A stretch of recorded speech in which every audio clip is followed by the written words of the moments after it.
Privati, que al colocarle cierta descarga, ya sea con un mínimo voltaje, que creaba contracciones involuntarias dentro del músculo, ¿no? Ya el animal, aunque estuviera muerto, podía crear esas contracciones o ese movimiento que que él quería, porque ya era dirigido. Cuando llegan Luigi Galvani y Alessandro Volta, descubren la excitación muscular mediante la electricidad. Ellos empiezan a experimentar más en base a ranas, ¿sí? Hacen experimentos donde conectan lo que son, ¿se podría aceptar a los compañeros, por favor? ¿Qué compañeros? Están, no tengo ninguno pendiente. ¿Vale? Todos están aquí.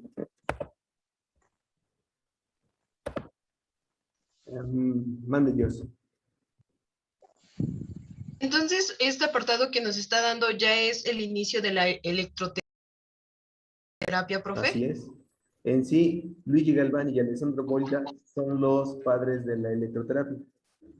Ok, ¿Sí? gracias. Son nuestros señores padres en este entonces.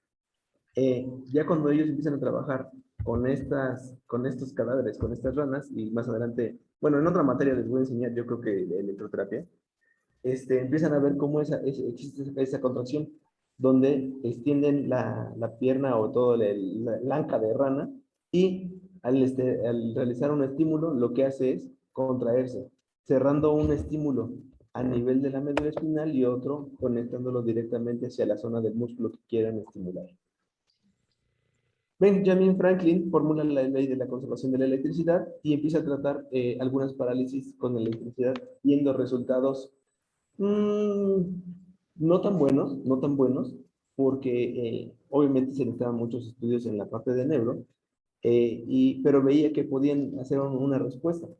Dentro de las parálisis, obviamente estos músculos no estaban reaccionando y lo que él quería era que mediante la electricidad, o tenía la visión de que si yo le aplicaba electricidad a un músculo iba a reaccionar e iba a recobrar la función normal, ¿no? Pero pues obviamente para eso no tenía un estudio tan profundo, pero era una base ya para empezar a trabajar de forma segmentada la electroterapia. Quiere decir de forma segmentada, que ahora sí ya podían especificar el músculo hacia donde querían trabajar, porque recuerdan que anteriormente ya teníamos un tratado de anatomía, ya reconocían parte de los músculos y la dirección que contemplaban, y creían que si estimulando el músculo con una corriente eléctrica, pues iba a generar el movimiento y iba a quitarse la lesión. ¿Vale? ¿Vamos bien? Sí, profe. Sigo viendo la manita de Jocelyn arriba. Vale. ¿Qué cosas, ma? ¿Eh? ¿Vas a ocupar el carro? No, dile que no. Ma, Qué mal. te voy a decir que me lo prestaras para ir por la moto. Vamos a silenciar. ¿Vamos bien hasta acá? Qué intenso. Sí, lo que vemos si le presta la moto, si le presta el carro, seguimos.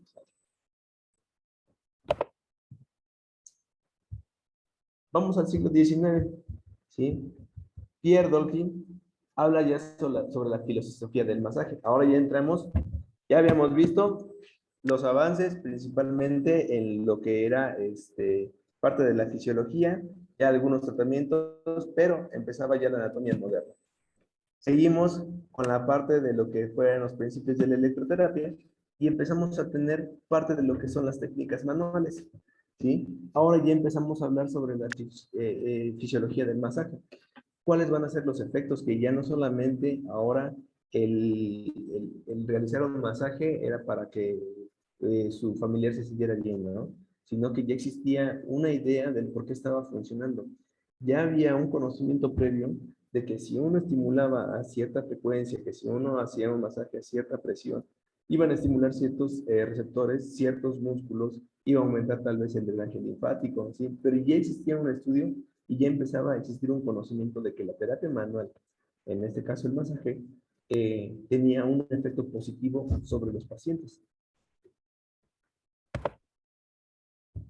El sueco Gustav es considerado el creador y difusor de la mecanoterapia. Este fundamento principalmente se basa en la capacidad de empezar a realizar movilizaciones, ya habíamos visto, ya sea de forma activa o pasiva, dirigidas hacia una recuperación funcional.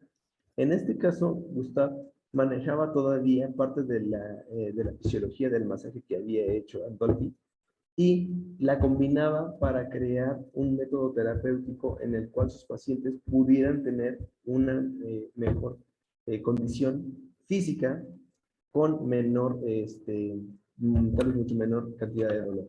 Recuerden que dentro de la recuperación, cuando nuestro paciente se encuentra tal vez postrado por mucho tiempo en una cama, cualquier tipo de movimiento puede ser agresivo.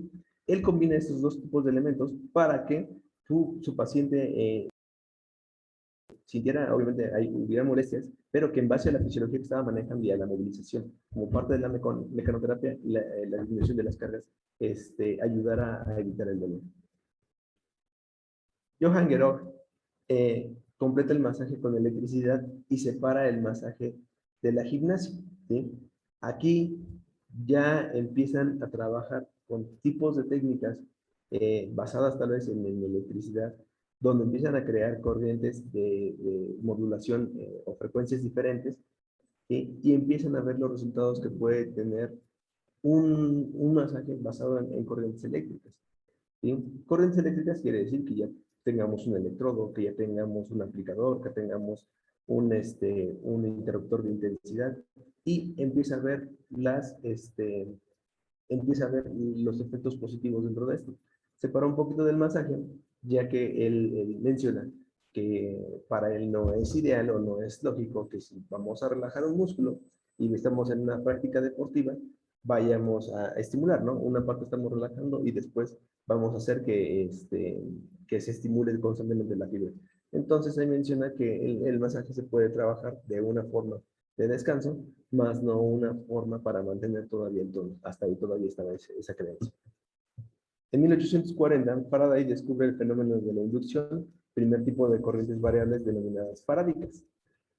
Ahora, empiezan con principios ya básicos de electricidad. Empiezan con leyes a nivel de corrientes eléctricas, no se conozcan la ley de Ohm, empieza la ley de Faraday, los cuales ya dan los fundamentos principales para que podamos empecemos a realizar unas variaciones y unas mediciones y una dosificación específica hacia las corrientes eléctricas. Anteriormente, pues obviamente los equipos eran mucho más burdos, tal vez trabajaban con un bulbo, tal vez trabajaban con una resistencia, la cual podía emitir algún tipo de corriente.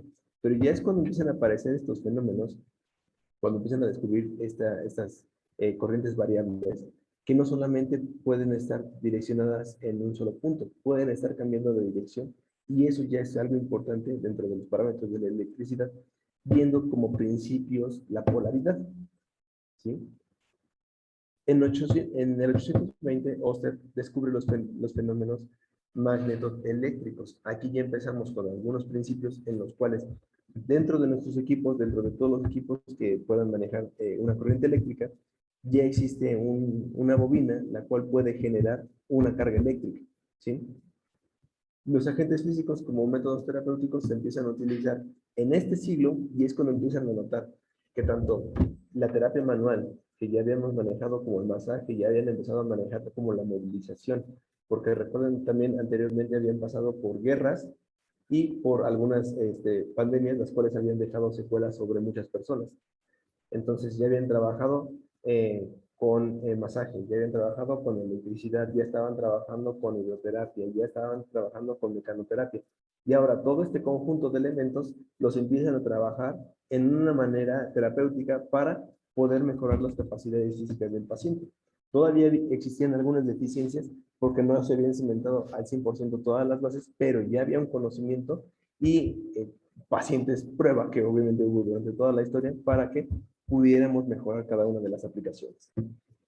¿Vamos bien? ¿Sí? Sí, profe. Sí, profe. Sí, profe. Vamos al siglo XX. ¿Sí?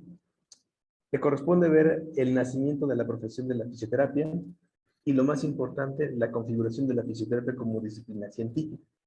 Después de todo lo que hemos visto, ¿sí? Más atrás, por fin ahora sí nos consolidan en el siglo XX como una rama científica. Ya no somos solamente los que sabían poner el hielo, los que podían poner un poquito de ejercicios, ¿no? Los que estaban nada más, pues, que podían realizar tanto la labor como de camillero como de entrenador, por así decirlo. Y ahora sí empiezan a desarrollarse ciencias dentro de la fisioterapia, las cuales se van especializando en cada una de las áreas correspondientes. Más adelante vamos a ver las disciplinas en las que se fueron modificando. Pero en este siglo es cuando se nos empieza a dar ese auge y esa importancia dentro de las lesiones, ¿sí? Dentro de la recuperación funcional ya nos empiezan a hacer mención a nosotros, ya empezamos a trabajar con ciertas técnicas, ya empezamos a ver que algo está pasando y empezamos a postular nuevas ideologías. Al principio del siglo XX se publica la biblioteca de terapéutica de Gilbert Carman, la cual supone el hito dentro del campo del conocimiento de la fisioterapia desde un punto de vista histórico.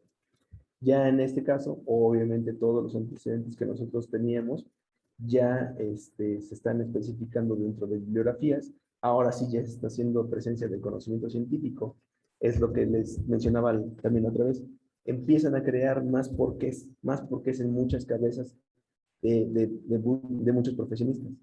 ¿Sí? Entonces, estos sabios, estos profesionistas, esta gente ya preparada, empiezan a saber por qué, y empiezan a idealizar mucho más cosas. Es cuando llega en 1901, Herbert descubre los beneficios del drenaje postural, ¿sí? Porque ya habíamos visto que podían mejorar pacientes con la movilización. Ya habíamos visto que teníamos un buen equilibrio entre musculatura agonista y antagonista. Ya habíamos visto algunos efectos fisiológicos dentro del agua, ¿sí? Pero había ciertos factores todavía que existían, que no habíamos podido percatarnos al 100%. Y empiezan con el drenaje postural. ¿Ustedes qué han escuchado del drenaje postural?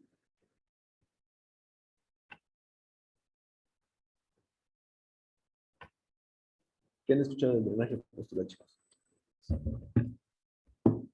No, no había escuchado ni la palabra. Sí, ¿Nada? al menos yo tampoco no la había escuchado nunca. ¿No? No, ¿Nadie? dice que, bueno, aquí menciona que el drenaje postural es el drenaje de las secreciones pulmonares por gravedad. Se usa para tratar una variedad de condiciones que causan la acumulación de secreciones en los pulmones.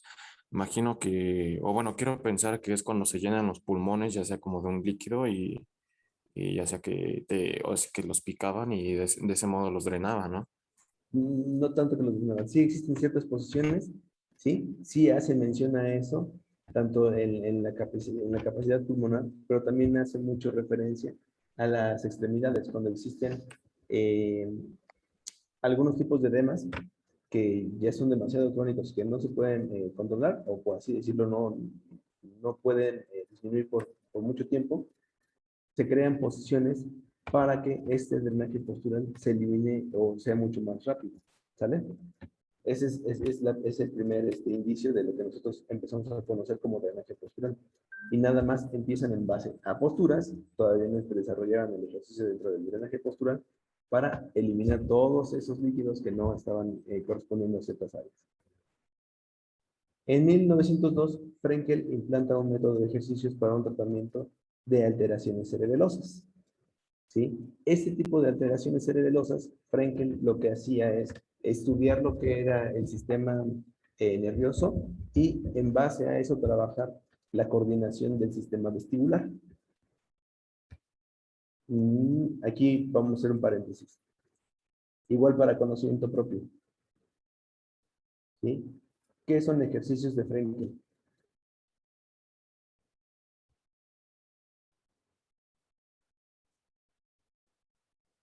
¿Sale? Ahí van a ver Ejercicios de Reiki. de Frenkel. Ah, gracias. Reiki, ¿no? Ya nos vamos a regresar otra vez a la medicina china, ¿no? Vale. Es que le entendí Reiki. Ejercicios. ¿Qué son los ejercicios de Frenkel y para qué sirven? ¿Sale? Entonces, él ¿Con empieza a F? ver este tipo. Con F, así como está en la presentación, Frenkel.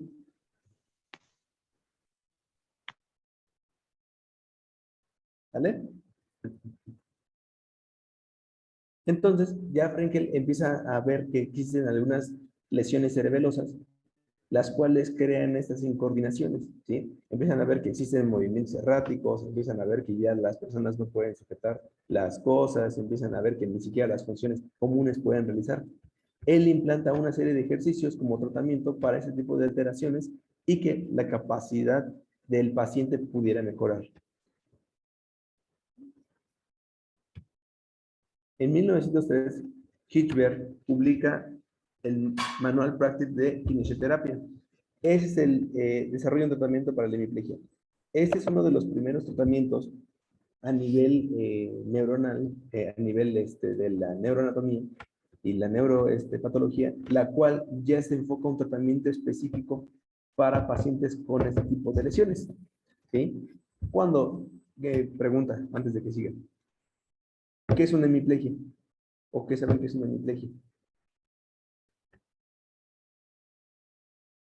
De hecho, yo le iba a preguntar qué era. Ok. Hemiplegia es cuando se nos paraliza o, bueno, cuando más bien nos deja de funcionar un hemisferio. Ujú. Cuando motrizmente, ya sea el segmento derecho o el izquierdo, sufre una lesión, ¿sí? Y tienen una disfunción motora. Casi siempre lo van a ver en eventos vasculares, en algunos TCE severos, ¿vale? Que empiezan a caminar con flexión de mano, flexión de hombro, flexión de codo, flexión de muñeca, un poquito de flexión de cadera, de rodilla, de pie, y tienen una marcha hemipléjica, ¿sí? Ya sea del lado derecho o izquierdo. Bueno, pero para este tipo de pacientes que sufrían este tipo de alteraciones a nivel central, Hirschberg desarrolla un tratamiento exclusivo nada más para este tipo de lesiones, en los cuales va especificando paso por paso cómo se debe de realizar la rehabilitación y cuáles son las consideraciones especiales que uno debe tener dentro de cada uno de los pacientes. Porque obviamente podrían cursar con un evento hemipléjico, pero la causa podría ser totalmente diferente. Y el abordaje que él realizaba era desde una parte primero de observación, de análisis y después fundamentarla en un tratamiento. ¿Vale? ¿Vamos bien hasta acá? Sí, ¿Sí? profe. Sí, Sí, profe. profe. Ok. Un favor, chicos, salimos de la sesión y regresamos al mismo enlace, por favor. Buen profesor. Apenas, sí, sí. Ok. Salimos y regresamos, por favor.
Ok. ¿Estamos bien hasta acá? Sí, profe. Como están viendo hasta el momento, hay un montón de historia atrás de lo que nosotros hacemos, ¿sale? Por eso es que esta área tomó un carácter científico, ¿sí? Por todo lo que pasó en el pasado, por todos los que probaron varias teorías, estábamos acá.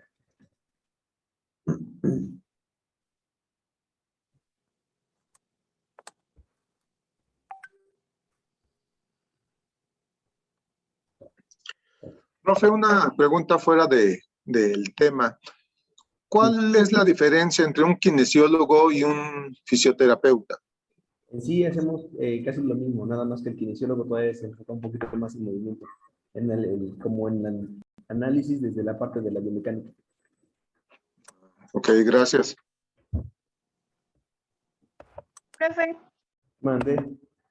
¿le podría regresar a la del siglo XIX, por favor? ¿Está? Sí. Gracias. ¿Vamos bien? Sí, profe. Sale.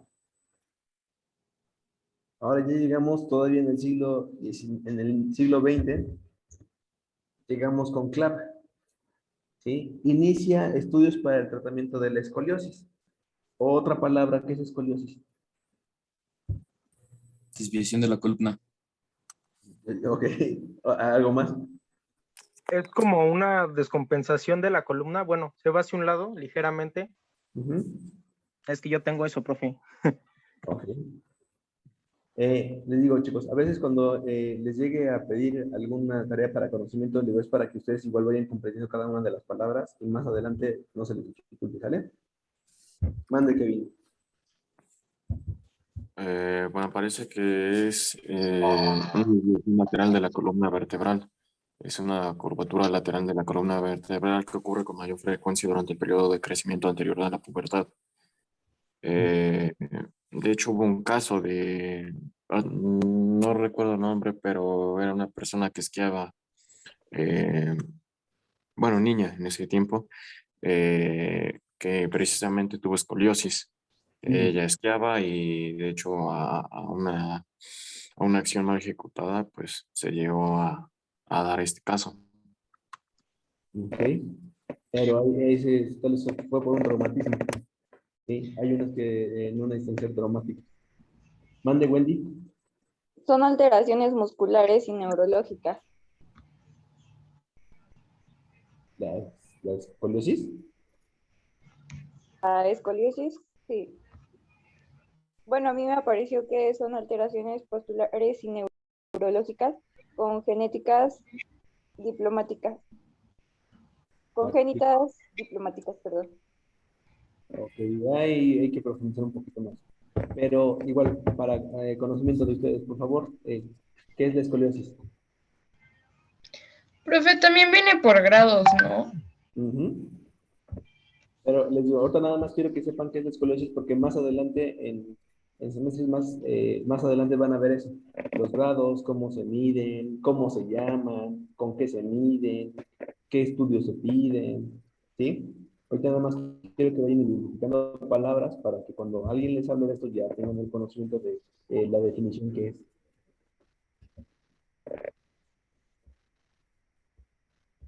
¿Vale? Entonces, nada más que es escoliosis. Bueno, pues entonces en esta escoliosis, CLAP inicia una serie de tratamientos, los cuales ayudan a disminuir estas curvaturas que va presentando la columna. Él desarrolla una base de ejercicios en la cual ve beneficios y ve que los pacientes responden adecuadamente. Más adelante vamos a ver que depende mucho del grado de esta escoliosis, del grado de la lesión, era tal vez, si tal vez puede tener un pronóstico favorable o negativo. En 1949, Francois Maceires inicia con los estudios de cadenas musculares y su implicación de las deformaciones de distintos niveles del aparato locomotor, siendo el principio de dos técnicas que se utilizan comunes en fisioterapia, ¿sí? Lo que es el RPG y las cadenas musculares. En este apartado ya es cuando empiezan a ver que un solo músculo, digamos, se encuentra lesionado, pero no conlleva necesariamente que ya cuando se le quita la lesión va a llevar una readaptación total. Ellos lo ven como cadenas musculares que van uniendo, como lo dice tal vez, van uniendo músculos, van generando estructuras, van complementando todo como un solo segmento y empiezan a trabajarlo no de una forma local, sino también empiezan a trabajarlo de una forma general para ver resultados de mucho mayor avance.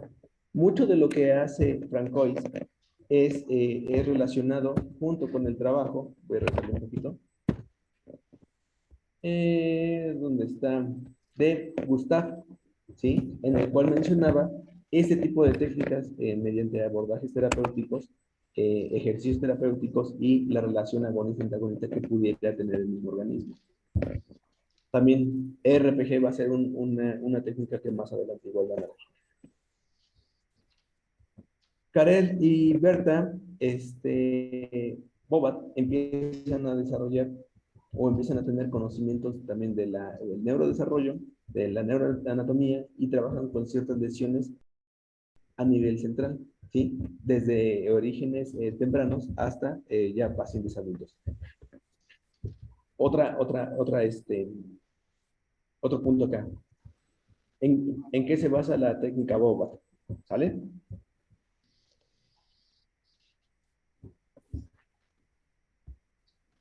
Igual es punto para ustedes. ¿En qué se basa técnica Bobat? ¿O qué es la técnica Bobat?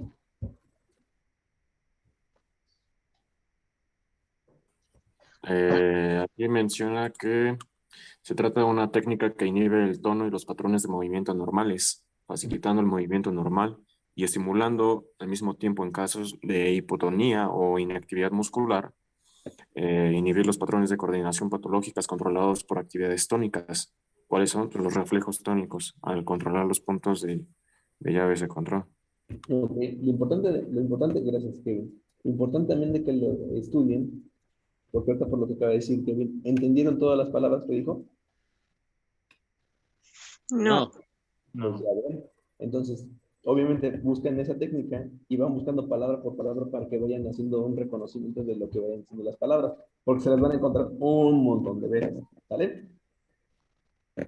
Para eso, cuando les hago una pregunta, es basado en eso, ¿eh? Sale una pregunta y de lo que no hayan entendido tienen que ir buscando esos apartados para que ustedes hagan un conocimiento. Tal vez a su manera lo van a comprender ahorita, pero ya para que puedan empezar a saber qué son alteraciones de tono, patrones cruzados, qué son reflejos, ¿sí? Ok, ya en 1970, Brunstrom realiza una valoración y tratamiento de la hemiplegia. Él se basa con qué otro autor que habíamos visto, que había hecho un libro basado en el puro tratamiento de la hemiplegia.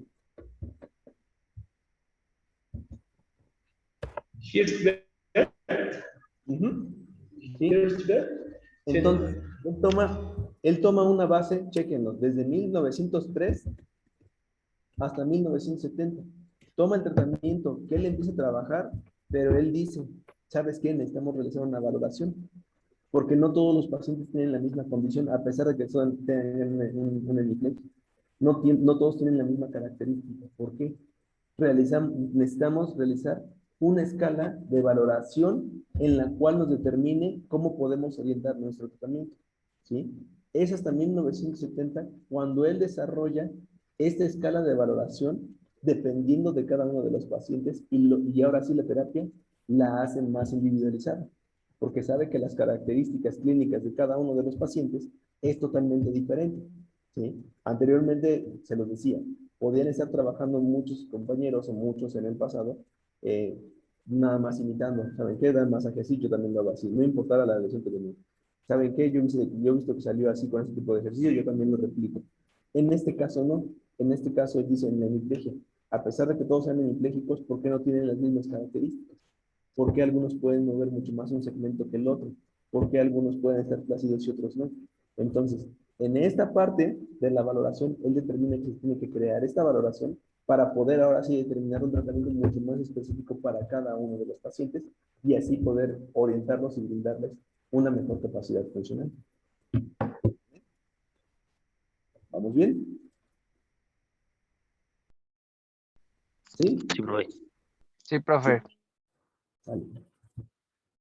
Pues aquí llegamos. Profe, yo tenía una pregunta. Dime. De la técnica Bobat, ¿no existe un masaje para bebés? ¿O ese es otro? Sí, no, eso es otro.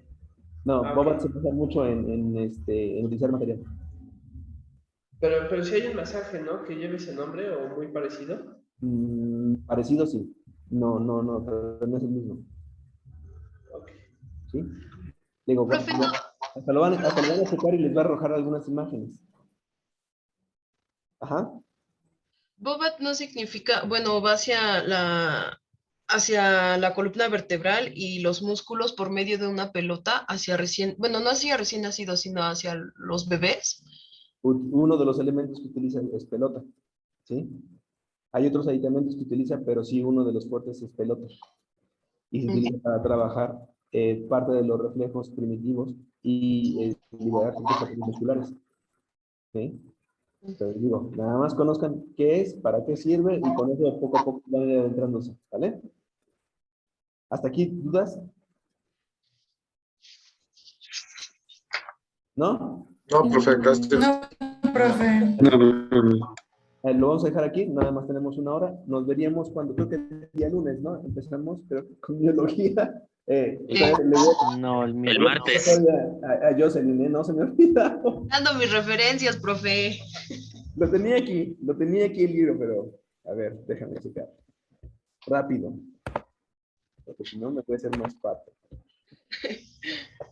Ya tengo un mensaje ahí pendiente también de otro compañero, así que paciencia.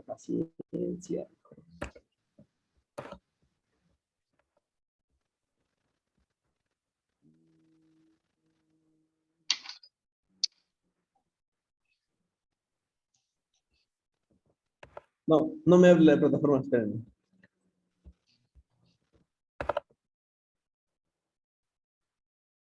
Espérenme, está abriendo. Ok. Es el de anatomía funcional, biomecánica, de René Caillier.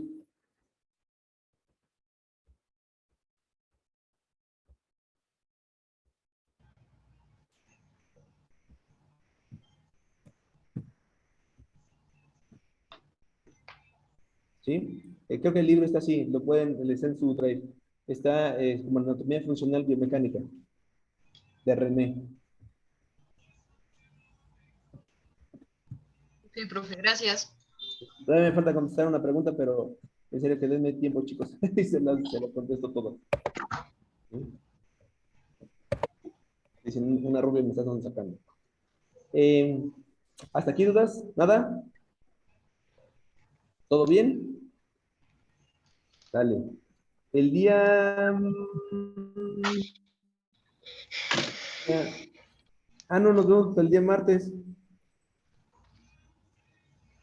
¿Sale? Dale, chicos, nos vemos el día martes con biología, ¿vale? Sí, profe. Dale, despierten ya, tomen un café. No se me duerman, chavos, apenas inicia el día. Y buen fin de semana, cuídense. Igualmente. Gracias, igualmente. Gracias. Bye. Adiós. Gracias, profe.